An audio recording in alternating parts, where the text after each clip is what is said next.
네, 이 시간에는 노아의 홍수, 그 구원의 이야기라는 제목을 가지고 함께 말씀을 나누도록 하겠습니다. 히브리서 11장 1절 말씀에 믿음은 바라는 것들의 실상이요 보이지 않는 것들의 증거니라는 말씀이 있습니다. 믿음은 더 먼 곳을 바라보게 하는 힘이죠.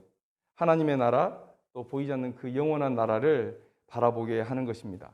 그런데 반대로 우리의 믿음이 연약해지면 어떤 일이 생깁니까? 영혼을 바라보는 일이 시들해지고 현실의 삶이 점점 더 커 보이게 되는 거예요. 우리 안에 믿음이 시들어지고 있다, 시들어가고 있다라는 증거는 무엇입니까? 사람들이 이렇게 영적 의무를 저버리는 일을 핑계합니다.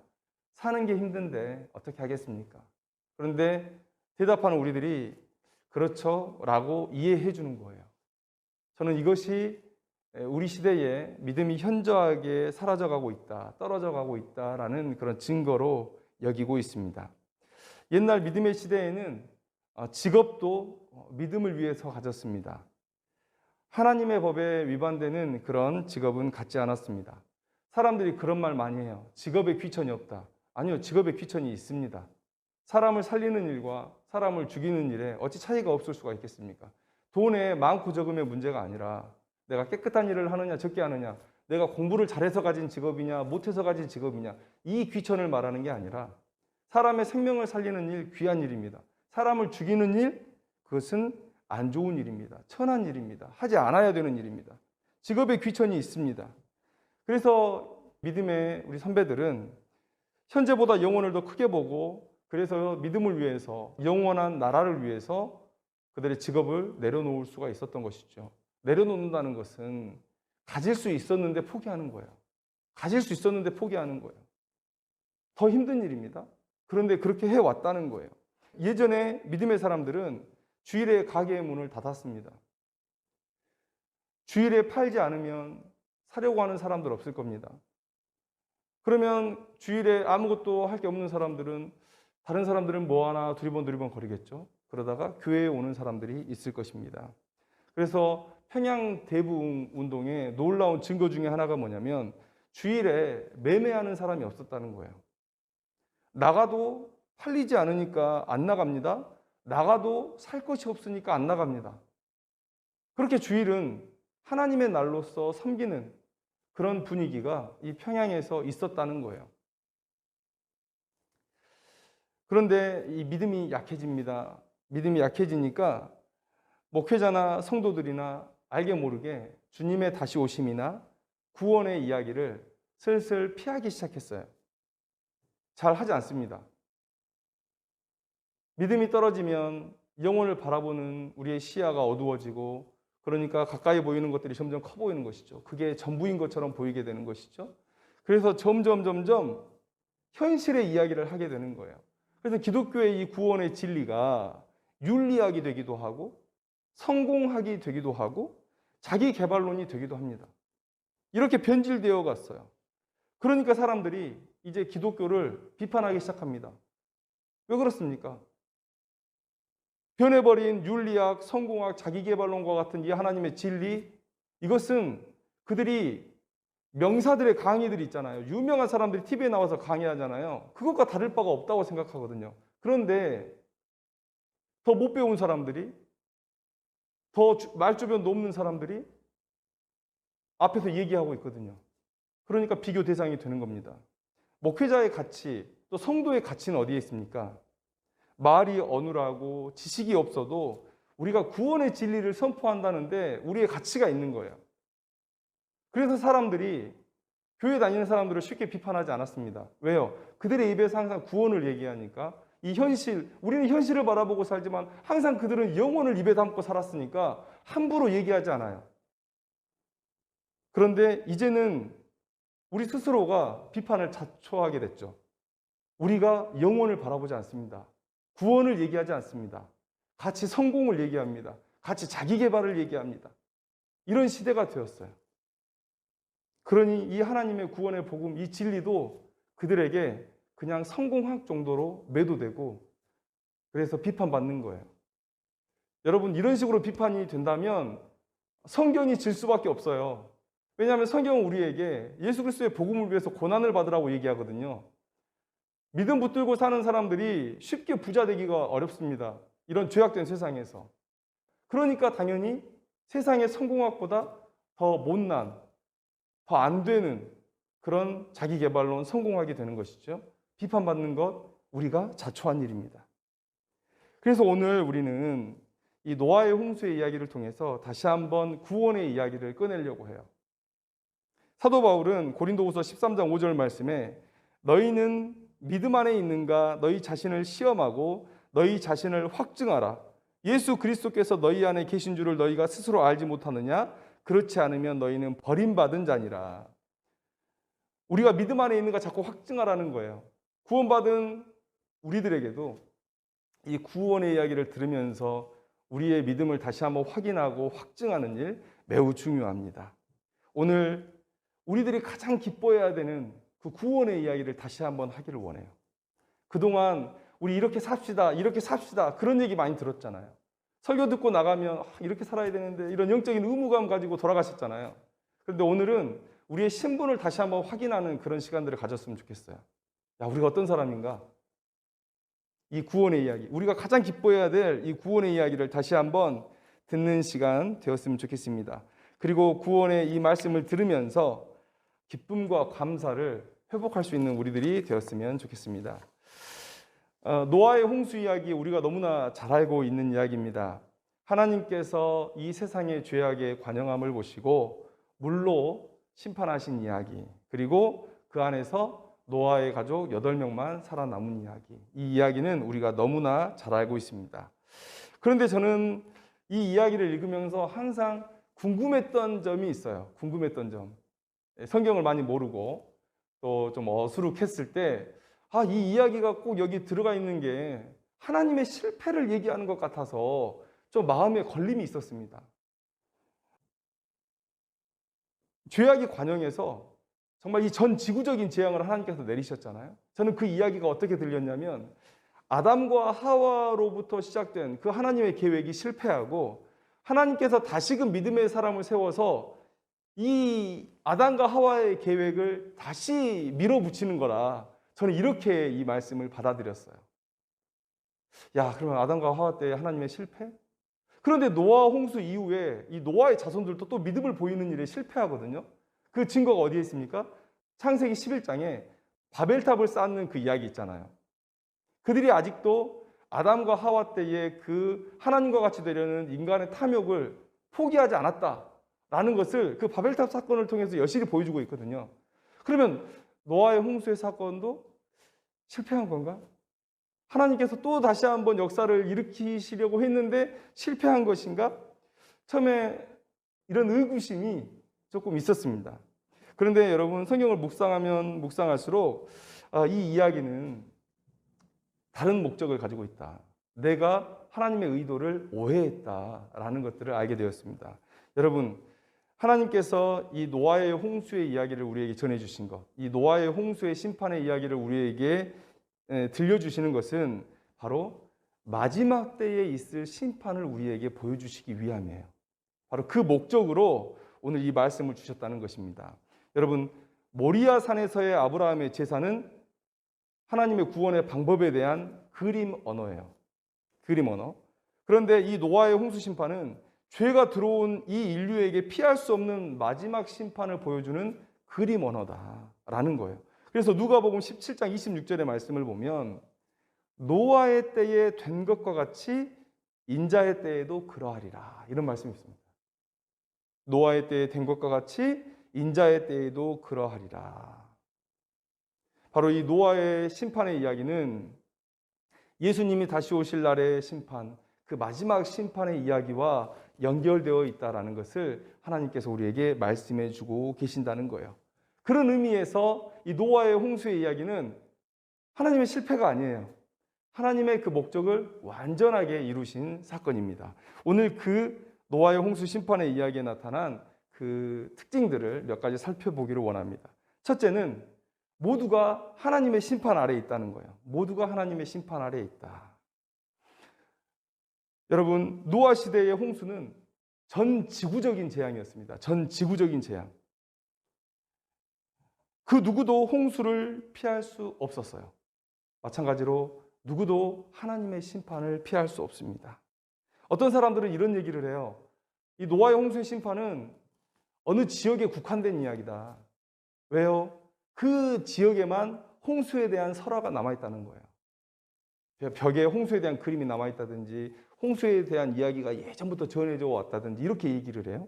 그런데 방금 제가 말씀드린 이 노아의 홍수 심판의 목적이 전 지구적인 마지막 때의 심판을 말씀하시는 거다. 모든 인류의 마지막 심판을 말씀하시는 것이다. 라는 차원에서 보면 이게 말이 안 되죠. 그리고 또 말이 안 되는 것은 뭐냐면 창세기 7장 19절 말씀에 물이 땅에 더욱 넘침에 천하의 높은 산이 다 잠겼더니 라고 말하고 있어요. 천하의 높은 산이 다 잠겼다. 에베레스트산 같은 그런 높은 산까지도 다 잠겨서 아무것도 보이지 않을 정도로 이 물이 잠겼다라는 거예요. 그래서 이들의 이런 주장이 말이 안 되는 것이죠. 노아의 홍수의 이야기에서 우리가 처음 알 수 있는 것은 바로 누구도 이 하나님의 심판을 피할 사람이 없다라는 거예요. 그래서 로마서 5장 19절 말씀을 보면 한 사람이 순종하지 아니함으로 많은 사람이 죄인 된 것 같이 또 로마서 3장 10절의 말씀을 보면 기록된 바 의인은 없나니 하나도 없다라고 기록되어 있는 거예요. 아담의 후손 모두가 죄인입니다. 그래서 모두가 하나님의 심판의 대상이다라는 것을 오늘 성경 말씀은 보여주고 있어요. 여러분, 인간의 악함은 상상을 초월합니다. 이 노아의 홍수 심판 이후에 그들이 하나님의 은혜로 살아남고 그리고 그렇게 후손을 뻗쳐갔죠. 그런데 그들이 했던 첫 번째 행동이 뭐냐면 바벨탑을 쌓는 일이에요. 왜 그들이 그렇게 높은 탑을 쌓으려고 했을까? 물 심판을 이겨내려고 했던 것이죠. 높은 곳에 올라가면 우리 살 수 있다. 그래서 그들이 건축 기술이 발달하고 과학 기술이 발달하는 모든 역량을 총동원해서 높은 탑을 쌓기 시작합니다. 하나님이 물을 붓는 것 그 이상으로 높이 올라가면 우리는 하나님의 심판을 피할 수 있다라고 생각한 거죠. 하나님의 심판을 피할 수 있다라고 생각한 거예요. 그런데 그들의 그런 행동이 또 다른 하나님의 심판을 자초했다라는 것. 놀라운 초자연적인 심판, 언어를 혼잡하게 하는 하나님의 심판을 초래했다라는 사실. 그리고 이 심판은 마지막 심판에 그저 맛보기에 불과하다는 사실. 여러분 우리가 알아야 됩니다. 인간은 과학이 발달할수록 철학을 발전시켜서라도 아니면 과학을 발전시켜서라도 어떻게든지 우리를 설득하려고 할 거예요. 마귀의 계략입니다. 하나님의 심판 없어. 하나님의 심판 피할 수 있어. 너희들 멋대로 살아. 이런 세상의 목소리에 성경은 단호하게 얘기하는 것이죠. 누구도 하나님의 심판을 피할 수 없다. 오늘 이 노아의 홍수 이야기에서 첫 번째 우리에게 제시해 주는 것이 우리가 다 하나님의 심판 아래에 있다는 거예요. 두 번째는 무엇입니까? 하나님의 심판의 결과는 사망이다라는 거예요. 사망이다. 하나님은 아담과 하와에게 말씀하셨습니다. 창세기 2장 16절 17절 말씀을 보면 여호와 하나님이 그 사람에게 명하여 이르시되 동산 각종 나무 열매는 내가 임의로 먹되 선악을 알게 하는 나무의 열매는 먹지 말라. 내가 먹는 날에는 반드시 죽으리라 하시니라. 반드시 죽으리라. 이 말씀에서 하나님의 심판의 의미가 담겨 있어요. 너희들이 불순종하면, 너희들이 죄를 지으면 너희들은 나의 심판을 받아서 죽게 될 것이다 라는 그런 메시지가 그 안에 담겨 있다는 거예요. 여러분, 노아의 홍수의 이야기에서 하나님께서 그 악함을 어떻게 심판하셨습니까? 창세기 7장 11절에서 12절 말씀을 보면 그날에 큰 기품의 샘들이 터지며 하늘의 창문들이 열려 40주야를 비가 땅에 쏟아졌더라 라고 얘기하는 거예요.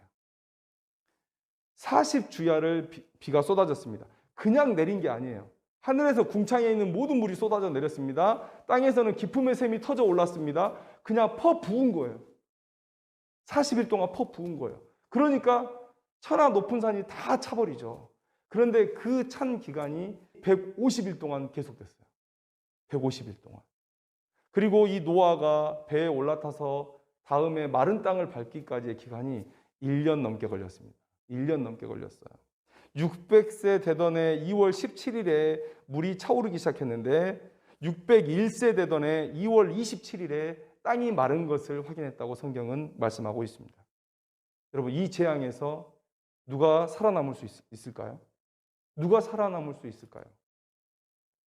노아의 홍수의 이야기는 우리에게 하나님의 심판과 진노를 견뎌낼 자가 아무도 없다는 것을 우리에게 가르쳐주고 있습니다. 그 심판의 재앙은 곧 사망일 것이라고 우리에게 말씀해주고 있다는 것이에요. 사도 바울은 이렇게 얘기합니다. 로마서 5장 12절 말씀에 그러므로 한 사람으로 말미암아 죄가 세상에 들어오고 죄로 말미암아 사망이 들어왔나니 이와 같이 모든 사람이 죄를 지었으므로 사망이 모든 사람에게 이르렀느니라, 이렇게 말씀하고 있다는 거예요. 이미 아담이 죄를 지었고 죄는 이 세상을 지배하기 시작했습니다. 누구도 이 죄의 세력으로부터 자유로울 수 없다는 거예요. 그래서 죄의 싹은 사망입니다. 하나님의 심판은 피할 수 없으며 마지막 심판의 결과는 다음을 기약함이 없는 사망이 될 것이다 라고 오늘 노아의 홍수는 우리에게 말해주고 있다는 것이죠. 노아의 홍수가 말해주는 구원에 대한 이야기 마지막, 바로 구원은 믿음을 통해서만 가능하다라는 거예요. 믿음을 통해서만 가능하다. 하나님께서 구원의 길을 여셨습니다. 만약 하나님께서 죄를 범할 인간을 구원할 마음이 없으셨다면 아담과 하와를 그 선악을 알게 하는 나무의 열매를 먹은 그 순간 죽이셨겠죠. 그런데 하나님께서 그렇게 하지 않으셨습니다. 그 집행을 늦추시고 에덴에서 쫓아내시되 가죽옷을 지어서 입히시고, 그리고 이후에도 그들을 계속 만나주셨어요. 가인과 아벨이 하나님께 제사를 드리지 않습니까? 하나님께서 그들을 계속해서 만나주시고 인도하시고 가르치시고 계신다는 것, 그것을 우리가 알 수 있어요. 하나님께서 우리의 구원을 포기하지 않으셨다는 거예요. 노아의 홍수 사건에서 다 죽었지만 노아의 가족 8명이 살아남았습니다. 그것은 무슨 얘기입니까? 하나님께서 마지막 심판을 하실 때도 구원할 자기 백성이 있다는 것을 오늘 말씀하고 있어요. 그러면 이 8명은 어떻게 구원을 받았느냐라는 거예요. 먼저 노아의 가족을 제외하고 노아에 대해서 먼저 얘기를 하기를 원해요. 창세기 6장 9절 말씀을 보니까 이것이 노아의 족본이라 노아는 의인이요 당대의 완전한 자라 그는 하나님과 동행하였으며, 이렇게 기록하고 있어요. 아니, 분명 아담의 후손은 모두 다 죄인이라고 말했는데 어떻게 노아는 의인인가? 그리고 또 하나 의문이 드는 것은, 그렇다면 하나님께서 이 노아 시대의 홍수를 선포하기 전에 노아를 먼저 불러서 그를 의인이라고 인정하시고 그를 구원의 도구로 지금 사용하시겠다고 말씀하셨잖아요. 그러면 노아는 스스로의 의로움으로 이 심판의 때에 구원을 약속받은 사람인가? 라는 이런 의문이 들 수 있어요. 그런데 여러분, 의인이라는 말은 이때나 지금이나 똑같이 오직 믿음으로만 얻을 수 있다는 사실 여러분들이 기억해야 됩니다. 뒤에 뭐라고 되어 있습니까?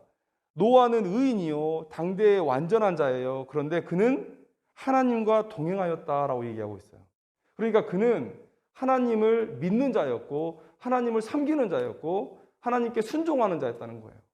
그러니까 그런 그의 믿음이 하나님 앞에 그를 의롭다함을 받도록 했다는 것이죠. 그런데 그의 그 믿음이 홍수 사건에서도 빛을 발합니다. 히브리서 11장 7절 말씀을 보니까 믿음으로 노아는 아직 보이지 않는 일에 경고하심을 받아 경외함으로 방주를 준비하여 그 집을 구원하였으니 이로 말미암아 세상을 정죄하고 믿음을 따르는 의의 상속자가 되었느니라 라고 말씀하고 있어요. 믿었대요. 하나님을 계속해서 믿어왔지만 또 이 노아의 홍수 사건에서 하나님께서 자신에게 말씀하신 모든 것을 믿었다는 거예요. 뭘 믿었습니까? 하나님의 심판의 경고를 믿었어요. 그리고 구원을 위한 방법이 오직 방주를 짓는 것이다. 그리고 거기에 타는 것이다 라는 그런 하나님의 말씀을 믿었다라는 거예요. 그래서 경외함으로 방주를 지었다라고 말씀하고 있어요. 이 믿음이 바로 홍수 사건에서 노아가 하나님 앞에 보였던 믿음이에요. 이 믿음이 그를 살게 했다는 거예요. 노아의 홍수 사건에서 우리에게 구원의 방법을 알려주고 있습니다. 하나님의 이 세상을 향한 진단과 하나님의 구원의 방법을 믿음으로 받아들이는 사람이 구원을 받는다라는 거예요. 그러면 왜 그 수많은 사람들, 이 죄악된 사람들은 구원을 받지 못했느냐? 그것도 기록하고 있습니다. 베드로전서 3장 20절에 보면 그들은 전에 노아의 날 방주를 준비할 동안 하나님이 오래 참고 기다리실 때에 복종하지 아니하던 자들이라 이렇게 얘기하고 있어요. 방주를 짓는 기간이요. 어떤 사람들은 6장 3절의 말씀을 듣고 120년이 걸렸다라고 얘기를 해요. 근데 이게 산술적으로 말이 안 되는 게 아까 말씀드렸지만 600세에 이 비가 내리기 시작했잖아요. 그런데 500세 후에 창세기 5장 32절을 보면 노아는 500세 된 후에 셈과 함과 야벳을 낳았다라고 기록되어 있어요. 그럼 그 중간의 시간에 100년밖에 없잖아요. 그런데 이미 방주를 만들어라, 내가 물로 심판할 것이다 라는 하나님의 이 명령은 노아의 아들들이 결혼하고 자기 아내들을 다 거느린 때에 주어진 메시지예요. 그러니까 120년은 말이 안 되죠. 그러나 많은 학자들이 얘기할 때 최소한 수십 년은 걸렸을 것이다 라고 얘기해요. 그게 바로 하나님께서 오래 참고 기다리셨던 때예요. 오늘 본문에서 말하는. 그런데 그들이 복종하지 않았대요. 복종하지 않았다. 여러분, 베드로후서 2장 5절 말씀에 노아를 어떻게 표현하고 있냐면 의를 전파하는 노아 이렇게 얘기하고 있어요. 의를 전파하는 노아. 의를 전파하는 노아. 의의 선지자였다는 거예요. 그 시대에 하나님의 심판을 선포하는 선지자로서 노아가 행동했다는 거예요. 그러니까 단순히 우리가 생각할 때 노아는 하나님의 무리 심판이 있을 것이다. 그리고 방주를 지어야 된다. 그런데 열심히 방주 짓고 동물들 불러오고 여러분 이런 일을 했을 거라고 생각하시는데요. 방주를 지으면서 동시에 선포하고 다녔던 거예요. 하나님의 심판이 있을 것이다. 하나님의 의를 계속 선포하고 다녔던 거예요. 그런데 뭐라고 얘기합니까? 방주를 짓는 내내 노아가 선포하고 다녔는데 그래서 하나님께서 그들이 돌아올까 기다리셨는데 그들이 그 말씀을 받아들이지 않았다라는 거예요. 너희들의 죄가 나의 심판을 불러올 정도로 악하다라는 하나님의 진단을 받아들이지 않았습니다. 믿음으로 받아들이지 않았어요. 너희들이 살기 위해서 노아가 짓고 있는 저 방주에 올라타야 된다라는 말씀을 믿음으로 받아들이지 않았어요. 비웃었어요. 모욕했어요. 바보 같다고 손가락질했어요. 그들이 왜 멸망하게 되었습니까? 믿음이 없었기 때문에. 믿음이 없었기 때문에 멸망이에요. 지속적으로 이 노아의 홍수 사건에서 하나님은 계속해서 믿음을 얘기하시는 거예요. 믿음이 있어야 구원을 받는다. 믿음이 있어야 구원을 받는다. 자, 그러면 우리 노아의 가족들 한번 얘기해 보자고요. 우리 본문을 읽으면 참 노아의 가족들은 아버지 잘 만나서 구원받은 것인가 이런 생각을 해요. 저희 아버지가 가끔 우스갯소리로 내 아들이 목사인데 하나님께서 모른 척 하시겠냐고 뭐 이런 농담을 하시거든요. 그런데 오늘 본문을 한번 보세요. 이 노아의 가족들이 노아의 의로움에 무임승차한 것 같은 그런 느낌을 받습니다. 18절, 우리 6장 18절을 보시면 그러나 너와는 내가 내 언약을 세우리니 너는 내 아들들과 내 아내와 내 며느리들과 함께 그 방주로 들어가고 심판의 메시지를 전할 때 이미 그 가족들의 구원을 선포하시는 거예요. 야, 그러면 노아의 가족들은 무임승차인가? 아버지가 의인이고 당대의 완전한 자고 하나님과 동행했기 때문에 그 가족들은 그냥 올라타는 것인가? 여러분 이게 맞다면 여러분 말이 안 돼요. 혈통의 구원이잖아요. 유대인이 무슨 착각에 빠져 있었습니까? 우리가 아브라함의 자손이라는 거예요. 우리가 혈통적으로 아브라함의 자손이라는 거예요. 우리는 선민이라는 거예요. 우리는 하나님의 백성이라는 거예요. 하나님께 구원받을 자라는 거예요.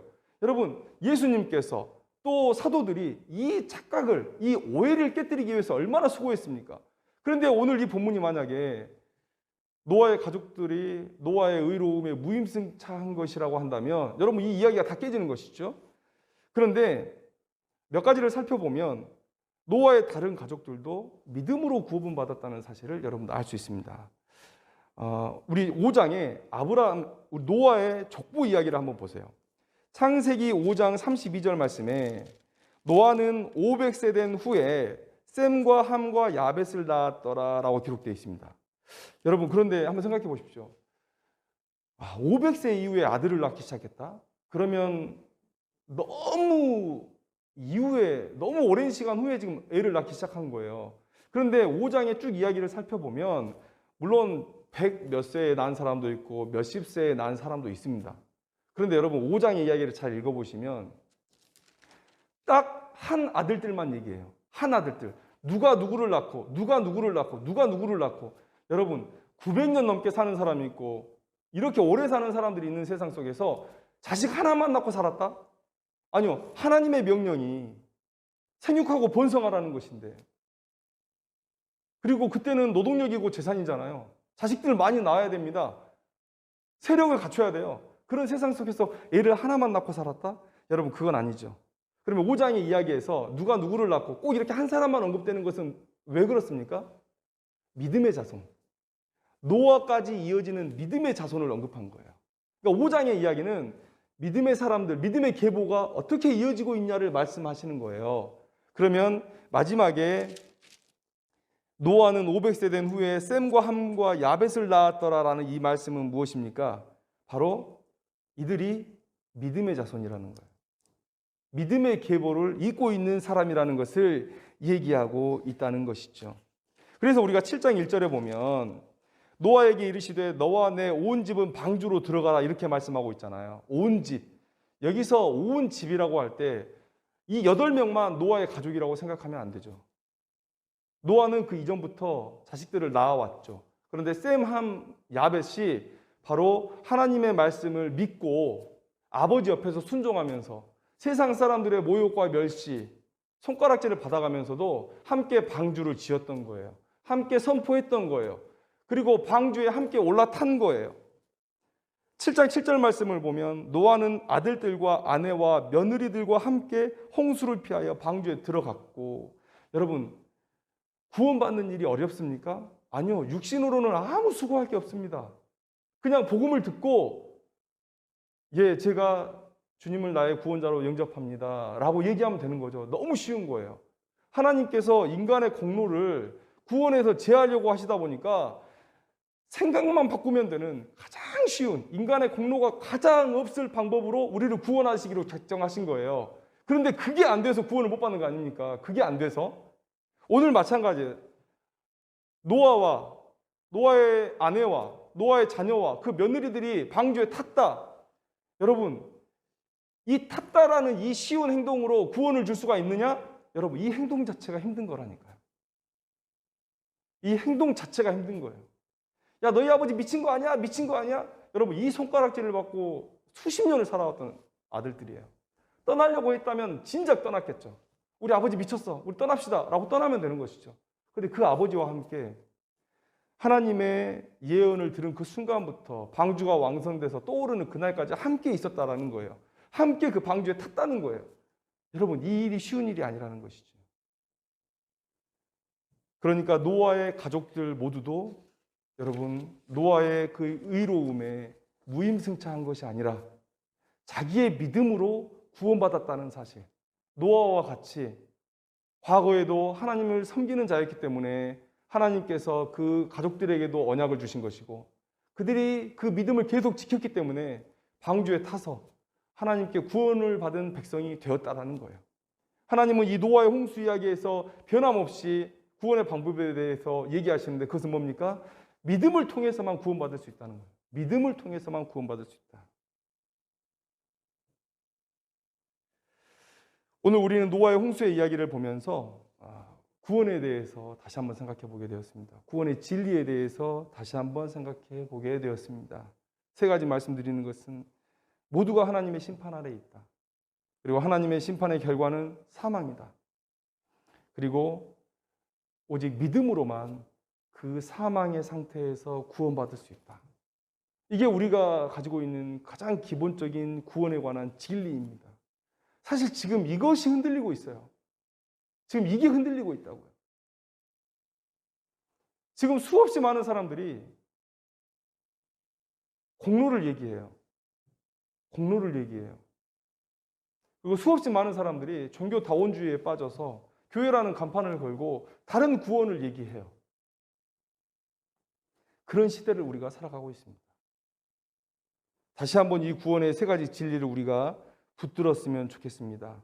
그리고 바울이 말하는 대로 다시 한번 이 가장 기본적인 이 진리를 생각하면서 우리가 바른 믿음 안에 있는가, 우리의 믿음을 확증하는 시간을 가졌으면 좋겠어요. 여러분, 이 확증이 우리가 이 시대를 믿음으로 살아가게 하는 힘이 되는 거예요. 힘이 되는 거예요. 이 확증으로 인해서 우리는 다시 오실 주님을 고대하고 이 땅에서 주님의 제자로서의 삶을 기쁨으로 기꺼이 받아들이는 것이죠. 여러분, 우리가 구원을 얘기할 때 가장 열심히 외웠던 요한복음 3장 16절의 말씀. 하나님이 세상을 이처럼 사랑하사 독생자를 주셨으니 이는 그를 믿는 자마다 멸망하지 않고 영생을 얻게 하려 하심이라. 여러분, 노아 시대의 그 구원의 방주가 바로 예수님이십니다. 이 예수님이 하나님께서 준비하신 우리의 구원의 방주라는 사실을 믿고 영접하고 그 배에 올라타는 사람들만이 구원을 받는다는 사실. 여러분, 아직 믿음이 없는 사람들이라면 이 말씀을 듣고 다른 것 기웃기웃하지 말고 주님을 영접하여 구원의 방주에 올라타기를 소망합니다. 그리고 이미 구원을 받은 신자들이라면 이 심판과 구원의 메시지를 들으면서 다시 한번 영혼을 더 크게 바라볼 수 있는 그런 믿음의 삶을 결단하는 귀한 시간이 되기를 주님의 이름으로 축원합니다. 기도하겠습니다.